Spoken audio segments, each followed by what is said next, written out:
Well, hello everyone and welcome again to Warped Live. Daniel James here. Hope you enjoyed that little interlude to start with. I just needed a little bit more time basically to get ready for this stream. Just to have a drink and check over my notes and see what everything's up to. Some of you will be joining here directly after Leon Isaac Kennedy's Part 3 interview on the Forward Action Committee channel, whatever it is. But we'll be going over that later. Guess to start with, it's just around the corner from Christmas. I hope you've all got your plans done. You guys there in America will be having your white Christmas. Over here in Australia, it's quite dry, it's quite hot. And I've got some jobs to do around the house. So I won't be keeping this stream terribly long because I've got to get outside and wash some things down and get ready. Oh, there's an echo. That's wonderful, wonderful, wonderful. Hold on. Thanks for letting me know, Lee. I'll just jump out of Discord. That might fix it. Okie dokie. Can you tell me now if there is an echo, Lee? And I know that you guys are probably a little bit delayed, but just say no echo or echo in chat and hopefully we can resolve that. Hey, Spooky. I'll do some shout-outs while we wait for that. Hey, Ellen Fox. Hey, Lee Veltman. Who else have we got here? Chris Michael. We've got Jill D. Hello. Genocide. Welcome. And that's probably just about it. Okay. As I said, we'll be going over... Sounds fine. Okay. Wonderful. No echo. Thank you very much. Okay, as I said, we'll be going over Leon's video a little bit later in the stream. Not going for too long because Daniel James has some Christmas jobs to do. Okay, so I have to go out and get things ready. It'll be a nice summery Christmas here. We don't have white Christmases over here. We have a very dry and hot Christmas. So I'll be manning the barbecue and tossing a shrimp or two over. Looking forward to it though. It's been a crazy year, but I think I've said previously before for me personally, it's probably been one of the best years in recent memory for me. I mean, obviously, I'm keeping in mind that it's been a terrible year for so many people, and I've been really lucky in a way of keeping some of the media work that I've been doing, which is fantastic, and has also enabled me to move out of the city, which is good. But I understand not everyone has had quite the amount of luck as I have. But we'll be getting there. Yes, Santa does wear his Speedos in Australia. He has to strip off all that gear and get down to what we call in Australia the budgie smugglers. I'll leave that to you to Google and find out what that is. But yeah, look, it's been another big end to the year. There's been two big developments that I've been wanting to talk about over the last week. It's been a real crazy week, hasn't it, with all of these videos coming out on the Forward Action Committee. And I guess the big news out of the last couple of days is on the other side of the equation with the To The Stars Academy. And if you're not familiar with the To The Stars Academy, it is something brought forward by, well, it's a company brought forward by Tom DeLonge of Blink-182. I'm sure a lot of you guys are across it and what they've brought out and what they've been working on over the years. I think they started in late 2016, early 2017. Might have that wrong. Essentially, there's been big news this week that they're losing a few of their foundation members. A few of those foundation members that got up there on stage with Tom DeLonge when they launched this venture of To The Stars Academy. Notably, the two biggest blows are, I would say, Lue Elizondo for one. Now, Lue is a force to be reckoned with. He's got a phenomenal following. And your boy here, Daniel, has been in some Twitter wars with various people. Not on my end. I don't particularly care. And I can maybe paint a bit of a background to my particular set of beliefs or the lack thereof as to why I have the opinions that I do. But it's a really... I want to throw out there to anyone in the chat that's coming through from some of the Twitter interactions that I had earlier. My aim isn't to debunk. I don't call myself a debunker or anything like that. My background's in journalism and I approach things pretty objectively, and at times that might jar with a lot of people.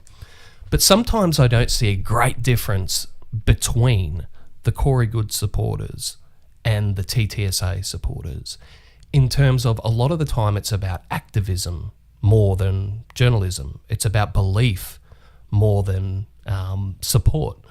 Okay, so the moment sometimes when you insult or seemingly insult some of those beliefs, even though, from my point of view, I'm definitely not having an attack on any certain individuals, that comes out as a real attack on their movement. And their movement is godlike in their opinions. And I think a lot of them won't like to admit that, but I think it's real because from my position, I can see the similar things happening on all sides of this community. You get into a set of beliefs and it's hard to pull yourself out of them.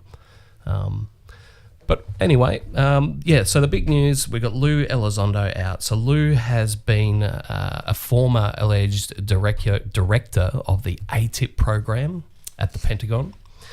Now, as I said before, Lue's developed a cult-like following, especially on Twitter, and you'll notice it with a lot of the people on hashtag UFO Twitter coming out to talk about, what's going to happen next with these three main actors exiting the stage, I guess, with TTSA. And there's been, sort of unconfirmed reports of them as well.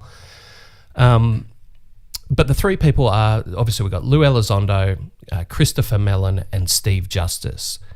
And these guys have been prominent at the front. As I said, they were on the stage when Tom DeLonge first launched this initiative, and they were working full-time with To The Stars Academy over the last 3 years. It's important to take a bit of a stock then. If these guys are leaving the venture, I guess the first question you ask as a journalist is why? What's changed? Why are they leaving? And the other one is to form a little bit of a report card. What's been achieved? Because people will tell you who are very big supporters of To The Stars Academy that they've changed the world. They have changed the world. They have, woken people up to the UFO reality, and in some ways, their reality isn't that much different to the supporters of more esoteric subjects. And what I mean by that is that they are that vocal and that invested that they believe that they're doing something of value.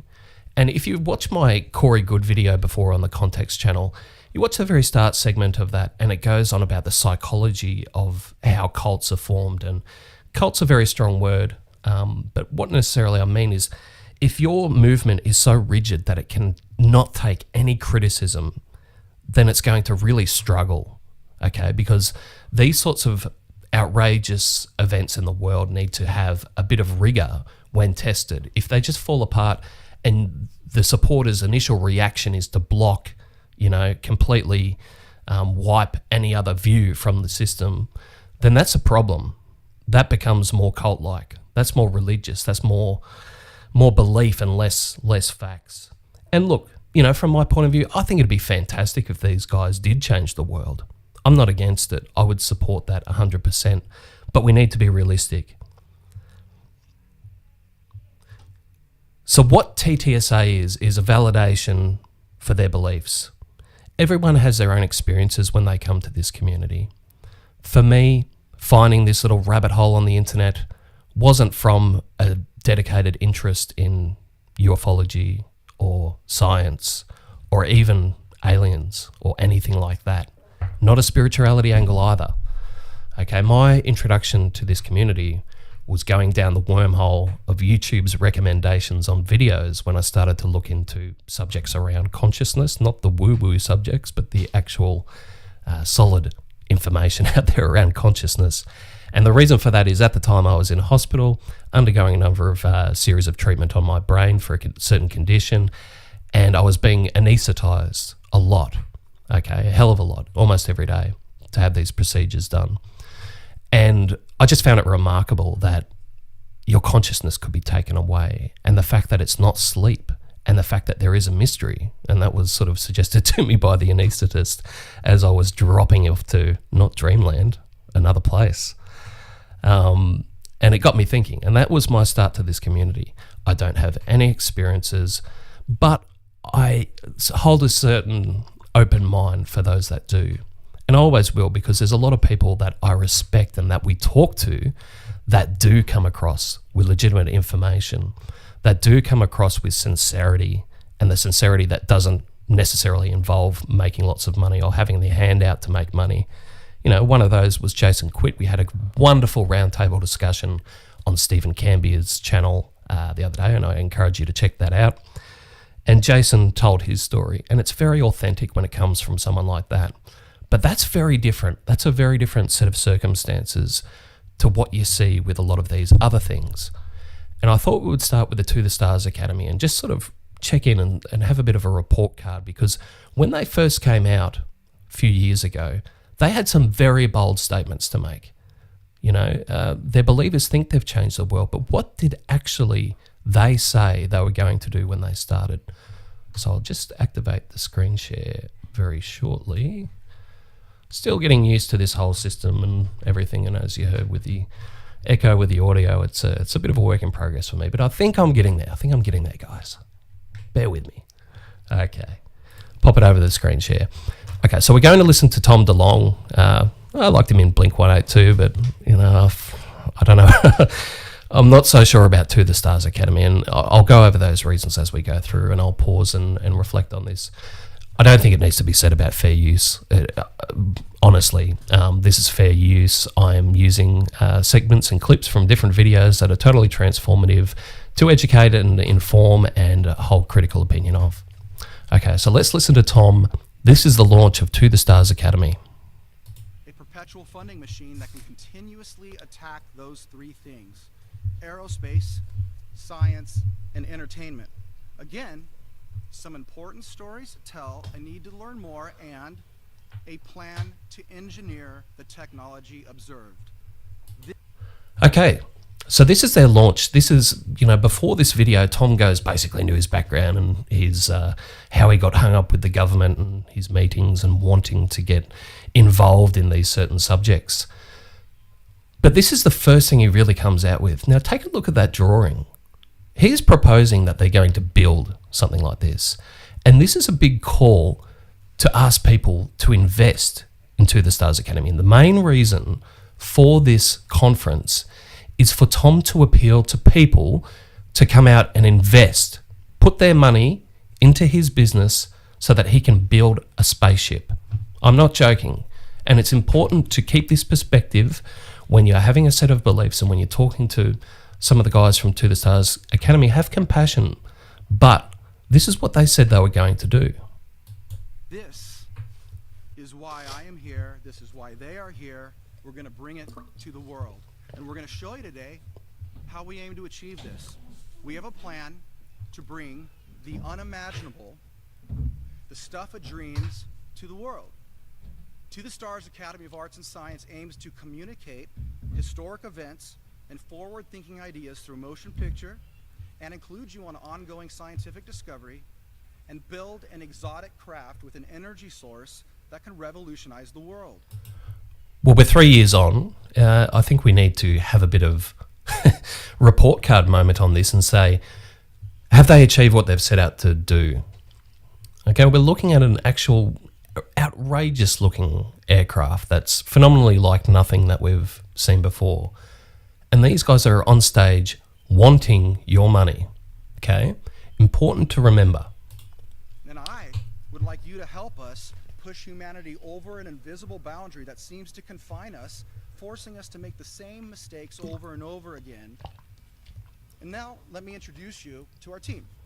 And how are we going to achieve this impossible thing? So first, my two co-founders. Jim Simivan, a career spy, former senior intelligence service in the CIA's Directorate of Operations, a strategist with the ability to help To the Stars Academy navigate all the many sensitivities involved, either with government or with others who may eventually want what we have. Dr. Hal Puthoff is a theoretical physicist and program director for numerous CIA and Department of Defense classified programs. Dr. Puthoff is the creator of the CIA's own revolutionary psychic spy program, still used to this day.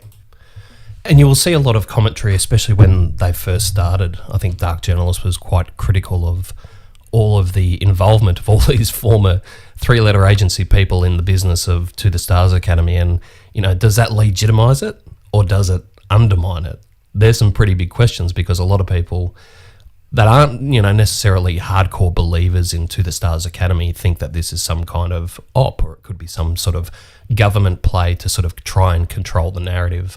And I see V mentioned there, I was going to bring it up a little bit later in the live chat, but I also have a big problem with everyone, and we heard it from Leon Isaac Kennedy on his last video, I think, talk about how entertainment is a way to bring forward disclosure and bring forward into information, and that Hollywood does this and all this kind of what's the other thing that they say about it, predictive programming and all this kind of nonsense, I think.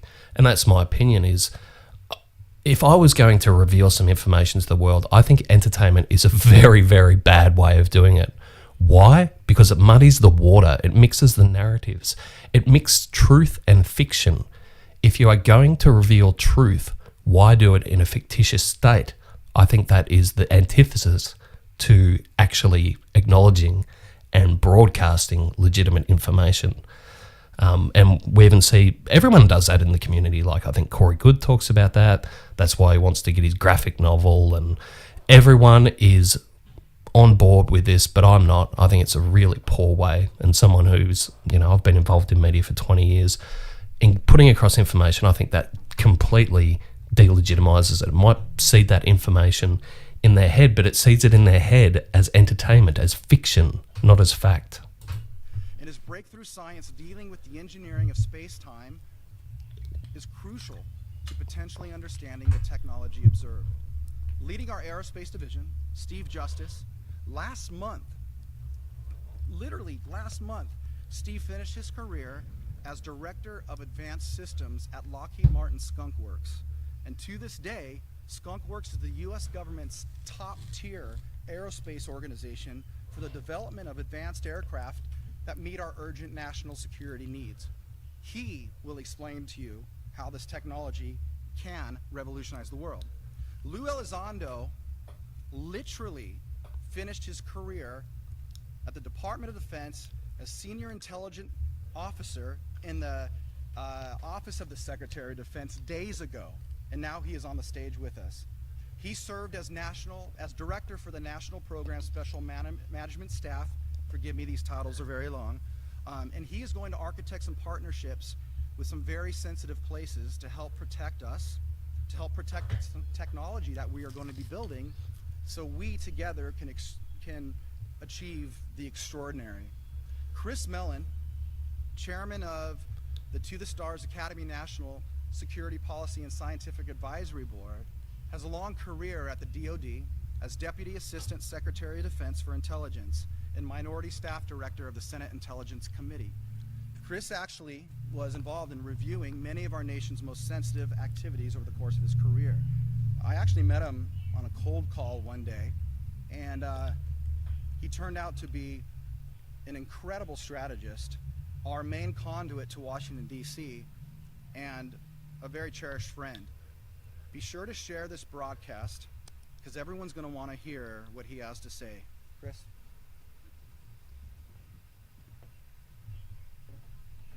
Thanks very much. I'm thrilled to be here and to be part of this team.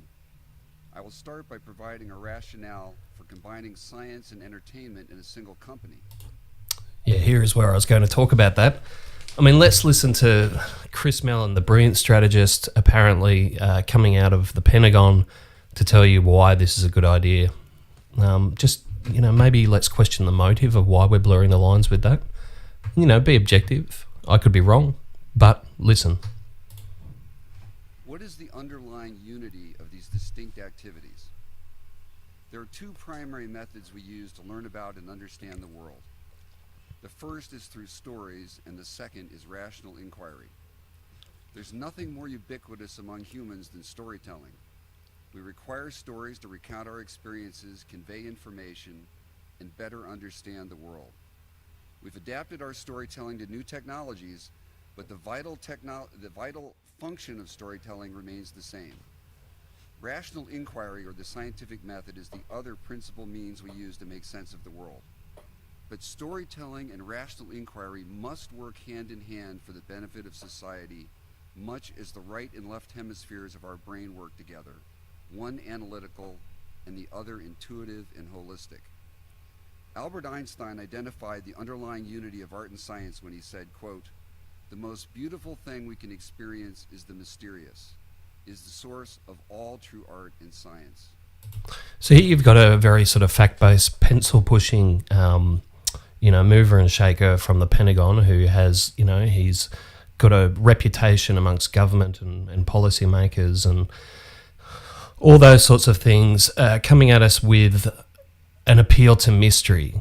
I'm sort of stopping in there and asking, why would someone be appealing with that angle? Like, with all of his experience, with all of the things that he apparently knows, and yes, he may have non-disclosure agreements where he can't talk about certain things, but I would have thought the appeal for someone like Chris Mellon being on the team is that he comes out and he really enforces that reputation and that credibility. But here we go, it's an appeal to the mysterious, and I think that's the problem I've got with the way that TTSA has played their cards since the beginning, is that they are appealing to a set number of people, and it's not necessarily me, and that's probably why I have a little bit more of a problem with it. Now let me discuss the urgency we feel at To the Stars Academy in connection with our dual mission. Precisely 60 years ago this month, the former Soviet Union proudly announced its success in placing the first man-made satellite in orbit. The news fomented intense anxiety in the context of the Cold War, but America was energized and enthusiastically entered an era known as the space race. Space exploration seized the public's imagination, and we elected to reach for the moon. Sputnik was an unwelcome shot across the bow, but it sparked a boom in science and engineering, and enrollment in science and engineering courses surged.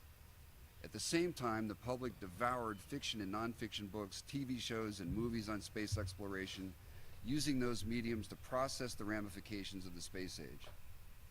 Now, imagine for a moment that Sputnik had remained a secret, known only to the Soviet Union and perhaps a small group at CIA. There would have been no public outcry or debate. This great boost to space exploration would not have occurred if the public had remained ignorant of Sputnik due to excessive secrecy. It will undoubtedly surprise the public to learn that we find ourselves once again in a race for technological innovation. Permit me to tell you a story in the hope of making this clear.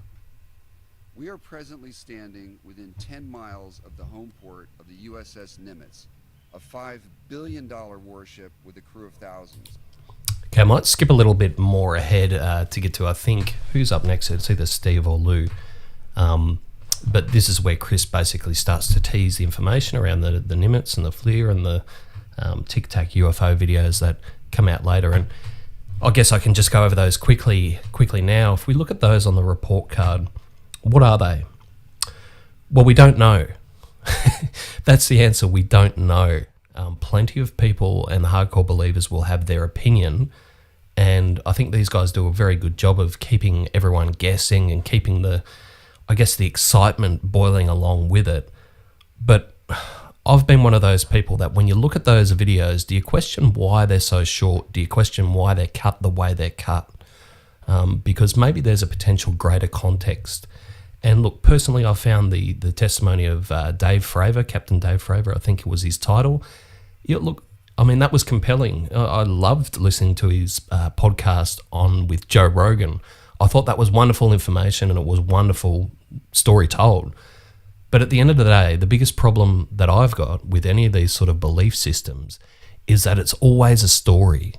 It's always a story. You know, it'll be backed up by memos, which could be fabricated. It could be backed up by videos, which could be cut to form a certain context or a certain narrative. But it never really gets to the point of undeniable, hard, cold, solid evidence and proof. And that's what these guys are hoping to sell to people. They're asking, they're on stage there wanting people to invest in this company. It is one of the premier assets. Okay, we'll skip ahead. Who have we got next? I think this is where Steve comes on the stage. A little bit more. Supersonic speeds coming to a full stop a mere 50 feet above the ocean where it resumes hovering. Okay, here's Luke.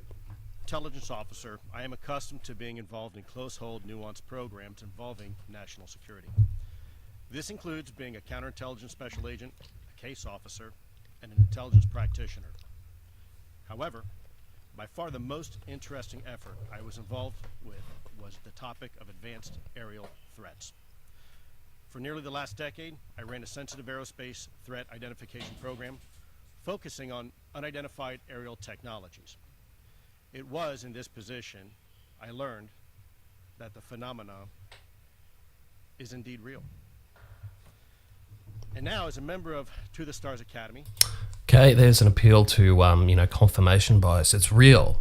Okay, look, I probably could share that opinion too, but I don't know. And if I was a real believer, and if I'd had certain experiences in my life, or I've had conditioning to be that way, the guy there saying that for me, and I can understand why they love him so much. They treat him as a god. They treat him as a hero. He's on the hero's journey. He's out there telling the truth. But where's the questioning and narrative around what's in it for him? I'll cop a lot of feedback on Twitter from that, and I already have. But these are the questions you've got to ask yourself. You've got to put your beliefs to one side and just, pull back and follow the money and see where it goes. What are these guys, what's their next move going to be when they're out of TTSA? Are they going to, put their hands up? They're probably, they've all had successful independent careers. It's not like they, need as much money as, a young working family or something like that. If they are the full-on believers in this form of disclosure, are they going to go back to a desk, go back behind closed doors and work hard and use their influence behind those closed doors at the Pentagon? Or are they going to go and they're going to start a documentary? Are they going to, start a fucking comic book? Are they going to go out there, ask people for investment and wanting to sell shit to people? Because I'm predicting that's what's going to happen. And I could be wrong, and feel free, clip this, call me out when I'm wrong, but that's my gut feel, is that they're going to move more into the entertainment space, whereas that's a way that they can start to make money again. We will bring our observations to you. For starters, To the Stars Academy is planning exciting new tools and capabilities that allow you and others to effectively take part of what we're doing. We will allow you to detect, analyze, categorize, and yes, even engineer technologies that have remained elusive until now. One of the many ways we seek to accomplish this is through a community of interest, a virtual environment of sorts. This virtual environment provides a platform for the detection and triangulation of phenomena events in real time and allows two-way communication between the public and our team regarding this information. My job will be to work as a liaison and an interlocutor in the collection of this information for the Science Division. Okay, TTSA fans out there, has Lue achieved this? Has he done this? Has he produced these tools and strategies and ways to collect information around the phenomena? Has he done that? Please let me know if he has, because I don't think he has. Allowing us to collect facts for analysis. We are also planning to provide never-before-released footage from real U.S. government systems. Hey, Joseph in the chat. My understanding is, if I look at the report card of TTSA and think, what have they done? They've done, as Chris Michael says there, a lot of stories and entertainment. I can credit them to, those few UAP videos released, okay? Maybe that did take a whole lot of work from Lue's perspective to get that out there. But again, are they proof? Are they 100% proof of a technology, an exotic technology, beg my pardon, easy for me to say, that is far beyond the capabilities of any government on the world stage? And the answer is no. That can't be confirmed from what we've seen. It cannot be confirmed. And it is always, led to a statement that, the truth's still out there. It's still hiding in the corridors of power in the Pentagon, and we just need to get it out. Well, I don't know. Maybe there's better ways to do that than what we've done so far. Okay, so we've released a few of those, a small handful of those, under a minute videos or whatever they were. We've got the unidentified TV show. Okay, entertainment, makes money, tick. And we've got a handful of articles through the New York Times, Politico, Washington Post, I think maybe, and a few other outlets like Popular Mechanics and different publications online. A PR person, I work in media, a good PR person would be able to do that, okay? It's called taking Leslie Keane or the reporter from the New York Times out to lunch, giving them a nice lunch, giving them an introduction, talking about it, and you're probably going to get an article, right? With whatever they've said, they're always going to get an article. I don't think that's that much work. So we've got a handful of press articles, we've got a small handful of videos, we've got talk about metamaterials with nothing really to come of it, and we've got a TV show. And correct me if I'm wrong, there could be a couple more things, but that's pretty poor for something that's been a multi-million-dollar investment from people that wanted to start this and fund this. And we are talking about millions and millions of dollars. The net profit loss, the net operating loss for their business in the years 2017 and 2018 was over $20 million. Now, that included shares, but the bottom line is the bottom line. When you're looking at a profit and loss statement, that's a very scary number for something that's meant to be, as much as anything, a business. If you're going to talk those numbers, if you're going to value your shares at that, you want to be making some sort of profit. And I understand with startups, I've run my own business for years.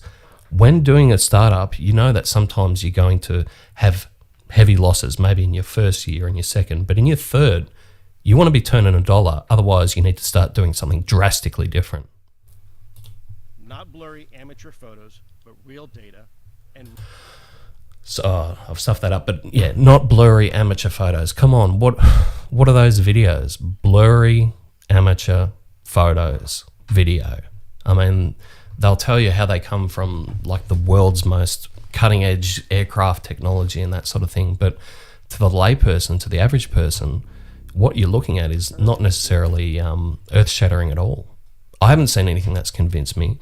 And if you look at even that photo that came out of that alleged triangle UFO that looked like the Batman balloon, I mean, that was so unconvincing to me as a person who's not necessarily wedded to any set of beliefs. Looking at that and then hearing people like on Grant Cameron's stream, Bob, forgot his name, something, he was talking about that before that video came out as some sort of amazing photo of this triangle UFO. And it's just, you look at it and you think the most logical, Occam's razor perspective on this is that it's probably some sort of balloon, maybe not a Mylar balloon, but maybe some sort of high altitude balloon. I don't know. They don't know. But the fact is, it's most likely to be something like that. It's not some sort of exotic fucking plane from Venus or something. Anyway, we'll skip forward from Lue. We'll just hear a little bit from this fellow, Steve Justice. When Tom came to visit my office, I wanted to talk about rock music. He wanted to talk about airplanes, and so we had to kind of come to a meeting of the minds there about what the discussion was going to be like. I want you to play back in your heads for just a minute what you heard from Chris and Lue. And I want you to think about, these real people that are involved in this, how they've been impacted by what they've seen, the witnesses that Chris talked about, Lue himself. And I want you to ask yourself, how can I say this is not real? Okay? To me, this makes it real. And that means it can be done. It means it can be done. So if it can be done, let's trust their position. Okay? And one of the things I want to do is figure out what those technologies Trust the plan, ladies and gentlemen. Trust the plan. are in this observed vehicle, and I want to build that. I want to build something that absolutely stimulates the imagination. Don't think you built it. To the Stars Academy is structured to do just that. The science division of the Academy is designed to go out and collect the information, connect the dots inside there. Now we're going to be collecting from sources all over the places you heard Lue say. Trying to connect the dots in there in ways that we've never been able to do that before. And the community of interest that Lue referred to is going to be critical for that. And then we want to try to understand exactly what it means. The Aerospace Division is going to harvest technologies and understanding from the Science Division. try to go through and demonstrate the technologies, build prototypes, and even production systems that can change life as we know it. And then finally, there's the entertainment division that Tom talked about, where you will walk this journey with us. You will participate with us, and we'll inform everyone along the way. We'll provide education, and hopefully inspire you to think about the future in a very, very, very different way. When it comes to shaping the future, one of the greatest... So there's the business plan. He's just outlined those three things. That's what he believes is going to take To the Stars Academy to a point of disclosure and innovation and entertainment excellence. I mean, this is a question for all those people there that was telling me I'm mad for saying that TTSA has been a failure. But there's their stated business goals. They've got significant investment to do or to start to do some of those things and to have them shown publicly. Have they done them? I haven't seen them. Have you? Obstacles you have is your mind. The best example of this that I can give you is an article that I read. When I was in college, I saved this magazine. It was U.S. Air Force magazine. It had an article about flying to YouTube. Yeah, who cares, bud? Sorry, that's probably a bit rude, but, you know, it's just the same stuff. It's the same stuff over and over again. Let's listen to Tom's wrap-up here and appeal to get money out of your pocket, basically. We're living in an age where a new universal view of ourselves is possible, and revolutionary technology is finally within our reach if we just have the courage to grasp it. Just have the courage to donate. To launch satellites into space with lasers, which we are aiming to do, or making major motion. How many satellites has TTSA launched into space with lasers? Anyone answer me that? Pictures that spark the imagination of generations to come. What motion pictures have come out? Let me know. The rule must be the same. No one person, one government, or one hidden institution should own this information and technology unto themselves. And we must relentlessly pursue access to the information that will shape our future. Look very closely at these people and who they are, and take notice of where they come from. And think about the realities of what this team has the ability to accomplish and deliver if we're fully equipped. And be a part of making history and join us at the start. We cannot wait and depend on others to do it for us. And you have the ability to take ownership from day one and keep all this in the public's hands. And that is my goal here. You can join us and own a piece of this because that's what it's going to take for this to happen. And you have to It's what's going to take. The government's not going to give you disclosure, but if you donate to our To the Stars Academy, and here's our link below, and if you donate now, you'll get a set of steak knives. Visit tothestarsacademy.com and click on the Invest button, and you will learn about the Regulation A equity crowdfunding, and this process removes the middleman and democratizes access to equity ownership. Go to tothestarsacademy.com. You can read the offering circular. You can see the business plan. You can see the investment opportunities and all the risks involved investing in this type of a venture. But this may be the only time in history you will ever see one of the biggest aerospace engineers in the world, a senior intelligence officer from the CIA, 2 former senior Pentagon officials, and an experimental physicist from the DoD take a giant leap of faith to tell you something. And I ask that you listen very carefully. These guys really went out on a limb here. And the only way to do this is if we do it in the public realm. And the only way to bring it out to you is if you help us. We're offering you the opportunity to be on the ground floor. It's really an opportunity for you. Like, you know, we're doing this for you. We want you to give us money because it's really for you. Of building the future. And this is only the beginning. There is so much more coming. We're making history, and I'm inviting you to be wonderfully surprised at what we got in store. Thank you so much. The sad thing is, most of the people on #UFO Twitter, they are satisfied. They are happy with what they've got. They feel invested in this. And that's... why do people settle for mediocrity? I don't know. If this was my passion and my belief, and it's something that I really wanted to and believed in getting a result out of, I'd be pretty pissed. I'd be pretty pissed at the way this has panned out. And now with these three main actors who were introduced, they were working full-time for To the Stars Academy. They're on stage. They were there. They're on the ground floor. They got paid. Okay? So I just really get a little bit tired of why it's such a big statement and so awful for me to say that maybe TTSA has been a failure. I think objectively they've been a failure. Okay, so fast forward 48 hours from this broadcast, which Genocide has correctly said it was filmed in Seattle with no audience. That's why I didn't hear any applause. They could have added a little bit of canned laughter or something. Okay, so 48 hours later, here's Tom. We are going to really concentrate on kind of showing you what our company is going to be building, what our company is going to be creating, aerospace and entertainment. So I'm excited for you guys to move past kind of how we all came together, what the history of this was, and who the team is, and now we're going to move forward to really explaining what it is we're going to do. Man, we had a crazy first 48 hours of people investing, and that's so awesome. Thank you so much. Crazy 48 hours of people investing. But I think you guys are going to find very fascinating that we will be bringing out to you hundreds of government documents that were just declassified. And we will also be bringing out some insane videos of UFOs captured on the U.S. military's most advanced systems. Not blurry, grainy black and white videos. This is amazing stuff that we're going to be bringing you. It'll be like 4K. You'll be able to see the bloody aliens in their spaceships when they're whizzing around the universe.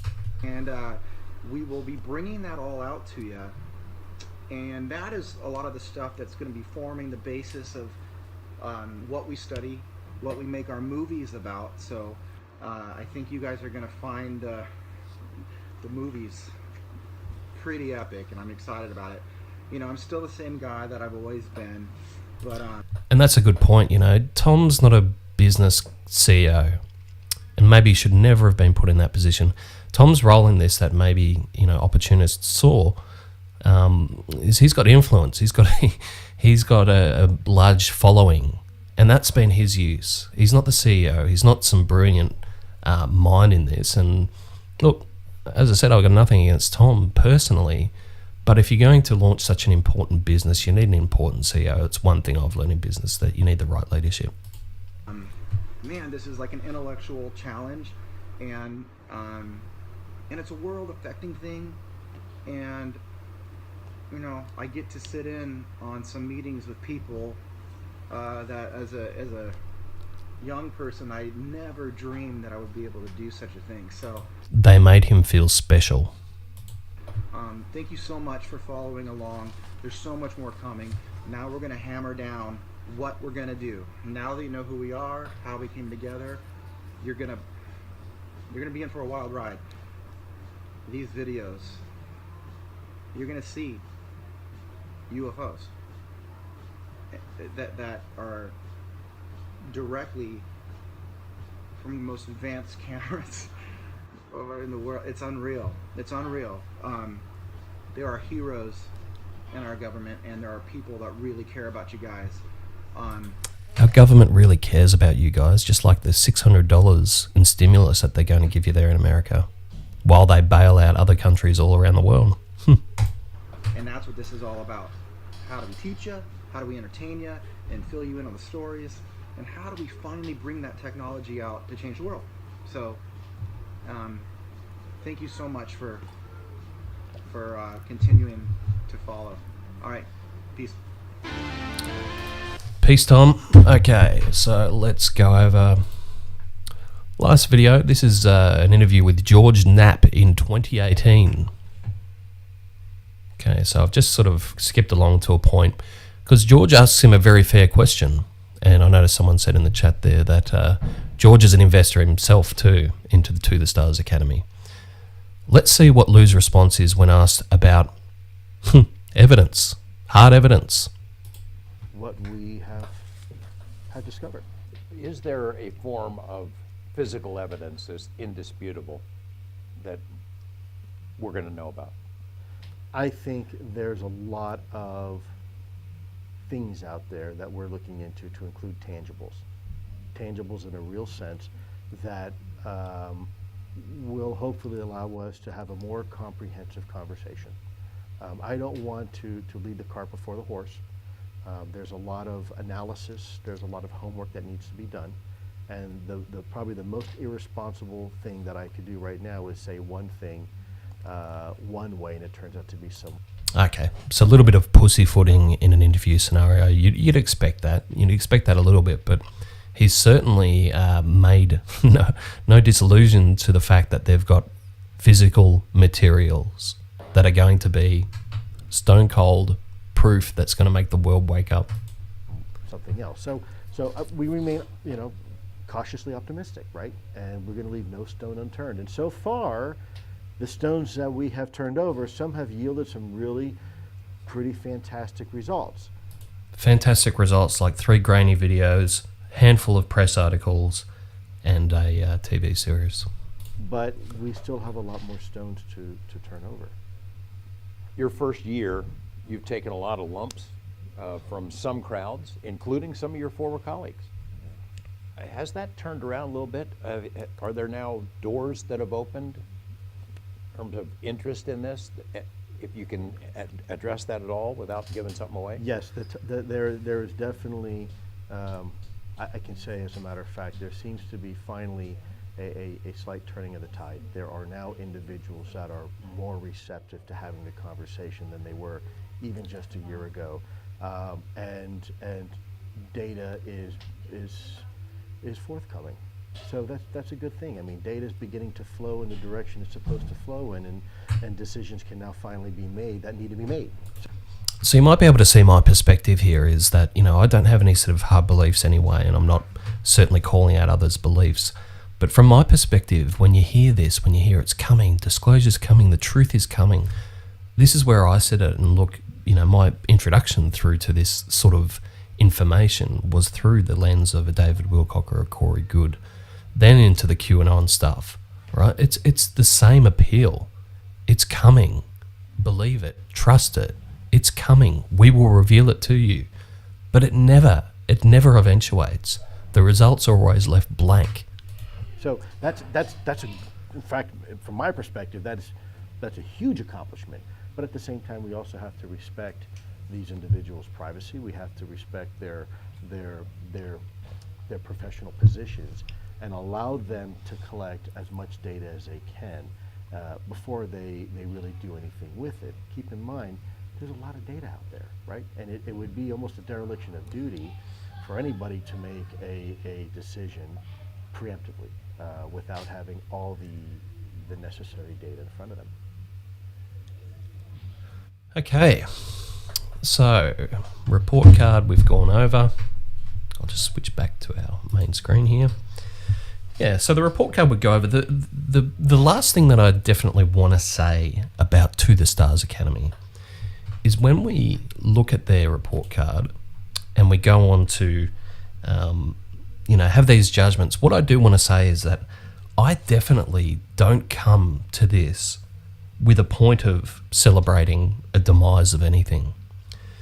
And I think that got lost a little bit. Maybe I do come across as a little bit aggressive on social media sometimes. But there is no celebration in the loss of this. I would love nothing more personally than all this to be right, than to see the results.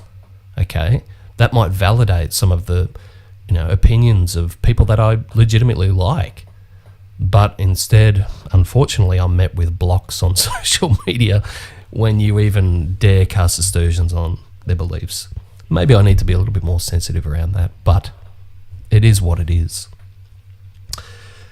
Okay, next subject I want to get onto is another grift, I guess, in terms of Corey Goode in the second video from Leon Isaac Kennedy, we heard that Corey basically has netted over $1 million in his time. So he ties into this subject of the $1 million money pits because it's all come out of people's pockets, basically, to fund the $1 million lifestyles of people. Okay, and we've seen that with other people. I could go on about, David Wilcock and his houses and mansions, and even if we go back over time, there's plenty of people that have profited from belief and hope. Okay. Now we move on to part 3 of Leon Isaac Kennedy's video, and I just want to make a few comments about this. You guys were all watching it there. I saw a number of you in the live chat there before. Saw some interesting characters in the live chat as well, and I had a few things to say. But look, wholeheartedly, I want some sort of justice for Leon and the others, probably apart from Liz. I think she definitely made her bed a lot messier than a lot of them. But look, I have nothing against Leon Isaac Kennedy personally, but I think he's made some mistakes here in this video. I think he made some very, very big mistakes because he's trying to push this into the court of public opinion. And the only court that really matters, is the court of law. Okay? They might be successful with this small channel chaired by Matthew Mornian, who's got some wackadoo, in my opinion, beliefs, unproven. They may win the public war. I doubt it, because Corey's got the big numbers of devotees. They saw him on Cosmic Disclosure and they've embraced him. But even if they win that, what we know is I think, sorry about that. I still think we're going to lose. I still think they are going to lose, I should say, in a court of law, because instead of just defending themselves, they have played the victim narrative, which, I've got a problem with, but maybe that's okay too. But they've gone on the offense. And maybe it's been great for people to hear that. I see a lot of people going, it's great that someone's standing up to Corey. And look, I think that's wonderful too. If they did that behind closed doors, that might be fine. The problem that we've got here is that we've got Leon coming out in public, and he's not just saying certain things about in his defense. He's actually going on the attack. I just lost my place, unfortunately, in the video. I had it all bookmarked and queued up. But I'll switch it over to the screen share, because there was an important moment in this conversation, and it was probably about 3/4 of the way through, where Leon goes from defense into attack, and some of the things said need to be gone over a little bit closely. Okay, here we go. Our members in this community, I would be demanding my money back from online courses. I would be demanding my money back from your legal defense fund sham. All the despicable criminal things that Roger's letter addressed, I believe that they're accurate, and furthermore, subsequent to a vast number of Corey's victims have identified a plethora of your ongoing urge to dominate. Roger also mentioned that you have a drug use problem. Didn't need to bring that up. That's been sort of talked about, chitter-chatted all over social media, but does Leon, in his defense, really need to bring up drug problem? I think that's where your money goes. That's speculation. It's not really, going to defend you in any way. And publicly stating it is not helping your case. It's impossible to go through as much money as you go through. Those of you stating that by exposing Corey, every time a Jordan Sather or somebody else goes against Corey. Again, look, I find it struggle to feel empathy or any sort of emotion that Jordan Sather got screwed. But maybe that's just me. You say that we are starting division. No, division started with Corey. Division started the moment Corey dropped into this community. So for those of you that say you don't want to get involved in purging Corey from this community, I say this to you. We are all one special tribe. We are all one special family, spiritually put together to seek truth and move humanity forward. And so when a countless number of your brothers and your sisters in this community are continuously victimized. I'll just by skip this forward a little bit more. Cowardice asks the question, is it safe? Expediency Yeah. more It's a good actor. victims must there be? What are you going to do about it? How many more months, how many more acts of Corey's outrageousness before this tribe says no more? When there's a cancer in the body, healing cannot take place while that cancer still remains. That cancer either has to be cut out, burned out, or nutritionally flushed out. But one way or another, it has got to go. And so for this reason, many of us are taking a stand against Corey's reign of terror by saying no more. We are starting our own legal defense fund. I think that's a mistake, even with good intentions. I think it's a mistake. I don't think you needed to go there. I think best played to keep mouth shut, get your lawyers working overtime. Maybe something like this can come later, but maybe it's from a point of view that I've already seen this play out in other communities online. I can think of Ethan Klein of H3 Productions, who was getting legal action taken against him over fair use, of one of the videos. And it went on to be a precedent-setting judgment in court where he won, and he used the funds of money that he raised that was promoted by Philip DeFranco and all sorts of people across YouTube. And he had thousands and thousands and thousands and thousands of dollars in donations that he used to defend himself in that lawsuit. And the lawsuit, again, was promoted that this is going to be something to protect people, protect others. If this pops up again, we'll use this as a war chest to defend people. And then it was just such a big mistake because it went on to be more speculation of the money was never spent that way. If you want to search on YouTube, you'll find all sorts of videos about it. But it really just went against them, even with good intentions. This is a mistake, and I don't think they should be making it, especially in a defense video. I think what they needed to do, well, first of all, I wouldn't have made a video, but if they felt like they needed to make a video, what they needed to do was stick to the facts, really sort of hammer home, the unemotional points of truth, and stick to that. None of this other stuff, none of the flowery language, the accusations about drugs, and the other things that we're going to see as we continue with the last bit of this video. Not just for us, but for anyone in the past that has been harassed or bullied, or anyone in the future that is targeted by the Corey Goode. You no longer have to have fear. You no longer have to be intimidated or manipulated or dominated by Corey and his hit squad attorneys. This fund will help you from being one of Corey's victims, and we will assist you with your legal ramifications as we say to Corey Goode, no more. And it gets even heavier. This is the big mistake. Not only are we offering a legal defense fund for anyone that is legally bullied, much less sued by Corey, but we are also setting up a special fund for the various women that have been sexually harassed by one Corey Goode. Okay. This is pretty heavy. Going into today, I thought that his biggest mistake was going to be obviously I've been pretty vocal of that Matthew is a problem in terms of credibility of the stories that these guys are pushing out. The other big problem I saw was the fundraising and that sort of thing, compromising maybe their legitimate accounts of interaction with Corey.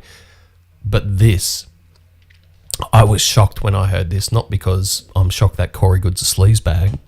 That could be anyone's opinion. But the fact that they're going to try and Me Too him, they're going to try and do that, but does Leon present evidence of that? I mean, you didn't need to go there at all. Didn't need to go there at all. But what are we going to hear now? I've had too many various women approach me. I've heard too many whispers regarding Corey harassing. And again, guys, I've got no problem believing that this is true. No problem. But it's stupid if you're getting sued by Corey Goode to give him this ammunition. These women, such as we had sex on a different timeline. We had sex on a different planet. We've had sex in another lifetime. It's time that we have it together now in this lifetime. Or you should have an Anchar baby. I'm going to use that line one day. Well, I don't need to worry about it. I'm married, but you know, there's a line for all you youngsters out there when you're going to the discotheque, when you're talking to the girls. Do you want an Anchar baby? I can give you the Anchar baby. And many other statements and actions that I won't mention on the air. According to these women, Corey has intimidated, confused, and taken advantage of various women. And so I say this in all sincerity. You women that have been abused, you no longer have to be afraid or live with your fear, your shame, or your confusion. No one in Hollywood was more prestigious, more powerful, or held in higher esteem than the modern day movie mogul, Harvey Weinstein. Once upon a time, women were afraid to come forward regarding his misdeeds. However, it only took one, just one brave woman who started the then Me Too movement, which freed multiple women. Others received financial settlements, and Harvey Weinstein is now in prison for his misdeeds. Again, you know, publicly comparing Corey to Harvey Weinstein without evidence is just such a big mistake. Such a big mistake. So you don't have to be afraid or hide anymore from Corey Goode or what he did to you. For those of you that have been taken advantage of, I personally know the attorney and women's champion, Gloria Allred. Enough said. I will personally make sure that you and your complaints are... Just a sidestep moment for a bit of humour. In this video, I've never heard anyone name drop as much as Leon Isaac Kennedy. I think I like the guy. Like, you know, honestly, I got nothing against him. But man, he name drops left, right, and centre. Maybe he's had like a semi-successful acting career and he's made enough to, you know, clothe his kids and have a nice living. But you know, he's hardly hanging with Steven Spielberg every weekend. I mean, he'll tell you that Ice Cube's calls him the godfather of something or other. But yeah, bit of humour on this otherwise very hard and heavy subject. Are introduced to Gloria Allred.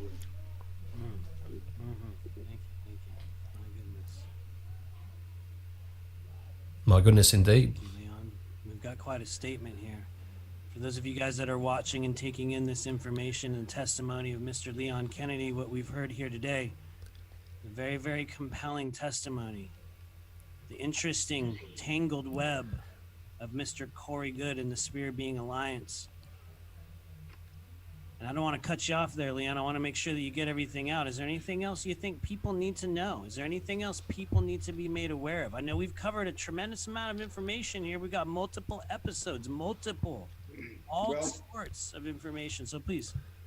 We've spent a lot of time, so I'll wind it up for now, and I'll come back later for part 2. So let me say this. My life is already an open book. I've been in show business and under scrutiny since I was 15 years old. In my 50 plus years of doing hundreds of radio, television, and movie projects, as a business entrepreneur that's done hundreds of deals, as one that's worked and interfaced with some of the biggest star names, politicians and major personalities and tycoons of industry, tycoons of industry, Matthew, like a Lee Iacocca or Kirk Kerkorian or Jean-Paul DeJorio or Barry Gordy. These are not people that I just know in passing. These are people who I spend time with, or I'm at their house, or they're at my house. Hanging with Leon. I might make it a personal challenge to, fly over to the States and Hollywood and just hang out with people and get my photo taken with them, and then make a video like, oh yeah, I hung out with Brad Pitt this weekend. Yeah, we went fishing and had a fantastic time. Sorry, I just find it very humorous. Many stars. I could name so many stars throughout the years, all the way back from when I was a kid with the Beatles and Elvis Presley, or traveling around the world with Muhammad Ali, or Muhammad Ali being in my movie and Ali coming by my house and us working out together. Me and Muhammad Ali sparred this time. I knocked him out and he was surprised, and he so on and so forth. Ice Cube, who calls me the godfather of independent filmmakers. I could go on and on and on, but I say this, I have rubbed shoulders with the who's who. And yet, in 50 years worth of being in the spotlight. Yeah. Look, guys, I think I might leave this one here with Leon. I've probably made fun of him a little bit too much. Again, think he's probably a nice enough guy, but he's making some pretty big mistakes here, which I think will hand Corey Goode some significant ammo to come back against these guys. I think their execution of this is a mistake. I think, probably they all have valid stories. Liz's I'm not confident about, but I think it's such a mistake to play this that the way they've played it, with the credibility concerns around Matthew and the way that they've put it on that channel. I think there was multiple avenues that they could have gone to, existing people. Even someone like a Jay Whitener would have been a better platform for them. Maybe there's issues there, I guess, with cross lawsuits and different things. But anyway, that was just off the top of my head. I'm sure there are many people that could have helped shape their response. I think part 3 of today of Leon's appeal has been the worst. Don't get me wrong, it's entertaining. I think he's probably right and just, but legally it's a big mistake. Anyway, I think that might bring us to the end of our stream. Is there any questions, comments? Please place them in the live chat and I will have a cast my eye over there. I'll just read out a couple of the comments from the live chat. Do they have police reports on this timeline? Lee Veltman. Good question. Let's stick to facts. If there's going to be serious accusations hurled, they need to contain elements of truth and evidence. Otherwise, throwing them out there is it's a mistake, in my opinion. Joseph says serious accusations. They're very serious, and they could blow up in Leon's face, and I think they will actually. We know how litigious Corey is. Why would you poke the bear? I think that's such a mistake. Lee Veltman, there are real victims of their group being harassed for years to bring more speculations and allegations. Isn't smart with 11 different suits involved, but maybe that's just me. Yeah, maybe that's true as well, Lee. I think Leon does talk as well about some of the doxing and things that went on, and let's not forget, Jordan Sather's role in that. People have some pretty short memories, and I think, maybe this side of the community is the one that actually remembers some of this stuff and is a little bit more critical. Welcome out of mine. I'm just about to close out today's stream. Just look at further comments and questions. Yeah, Roger, I guess maybe we're going to hear from him next. I'll be interested. Roger Richards Ramser is a character I've heard lots about. I've seen some of his streams and his background and his history. Fortunately, he's had a long, history with addiction and, living on Skid Row, and, you feel for him, and he's managed to sort of turn the corner there, and I think he's had lots of, he was doing some sort of import business with certain parts of like Southeast Asia or something like that. And he's reported by these guys as a very hard worker, and potentially that's all true, but I've equally, on the grapevine, heard a lot of different things about Roger and his role in these various things. And part of the problem for me with looking further into Roger, and I guess it can wait till when we hear his testimony. If he's smart, I don't think he should talk about it, but we probably will hear his testimony. The problem is going to be that shortly after, breaking off things with Corey Goode, who does he go to? Austin Steinbart, the time-traveling QAnon guy. It's just not, either these guys have no sense of judgment of people, or they know that these guys have a level of, credibility concerns, and they're jumping in anyway because they see the money aspect. And I think it's probably the latter, but that's just my speculation. Spooky, welcome. I think these people fell for the affable personality that Corey presents, just like the rest of his followers. I don't know, Spooky. I've never seen Corey be affable. I'd never sort of... in all of Corey's, I guess it's probably what he projects out there in his videos and talks and conversations, he comes across to me as a very sort of socially awkward, stilted kind of person. His wording and his phrasing and his facial expressions, he's almost like a very unemotional, robotic kind of person in the way that he talks, the way that you hear his mind sort of tinkering over in the best way to phrase something. Which I've always had a problem with, even looking at his cosmic disclosure stuff. It doesn't come across as credible to me.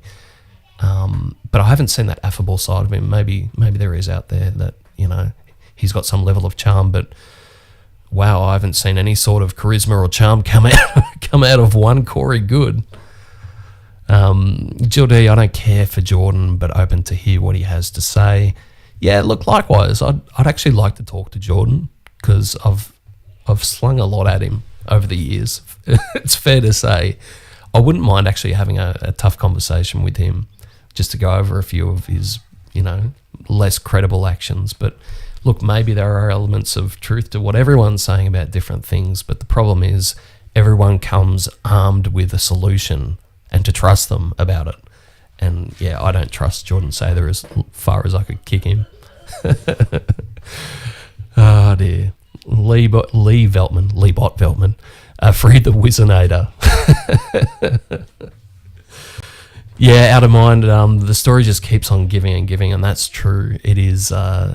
It's entertaining. We can't complain about the lack of entertainment that these videos are generating. It's a bit of a circus going on, across social media as well. We're certainly being entertained, but. And I've been, pretty critical of these guys, probably more so than most. But I think they are making some pretty big mistakes this here, especially. Thought his first video was good. Maybe it was cathartic to get out some of those responses to Corey's allegations, but he's taken it to a whole different space now, and it will come back to bite him big time. Okay, thank you everyone for stopping by and checking in with me today. It's been another good stream. I think we've gone over, those two major subjects in the Twitter sphere at the moment. Again, they're my personal opinions. You don't have to agree with me. I'm probably wrong about a lot of things because I don't come into this with years and years of belief systems. So I'm always happy to hear what your comments are. And until next time. Goodbye.